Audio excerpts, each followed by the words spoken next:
খেয়াল করেছেন? এখন মানুষ 2 ঘন্টার সিনেমা স্কিপ করে, কিন্তু 30 সেকেন্ডের রিল একটার পর একটা দেখেই যায়। একটা সময় ছিল যখন মানুষ অনলাইনে বসে বসে ব্লগ পড়ত, লম্বা ভিডিও দেখত, মনোযোগ দিয়ে কন্টেন্ট কনজিউম করত। আর এখন 3 সেকেন্ডে ইন্টারেস্ট না এলে সোয়াইপ, ভিডিও একটু স্লো হলেই স্কিপ, বড় ক্যাপশন দেখলেই ইগনোর।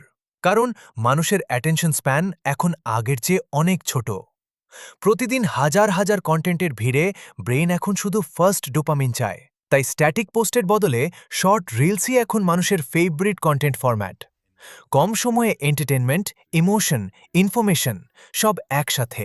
এখনকার অডিয়েন্স পড়তে চায় না, কষ্ট করতে চায় না, তারা শুধু ফিল করতে চায়। আর সেই কারণেই শর্ট ফর্ম কন্টেন্ট এখন পুরো ইন্টারনেটটাই বদলে দিচ্ছে। আপনিও কি এখন লং ভিডিও শেষ করার আগে স্কিপ করে দেন? কমেন্টে জানান।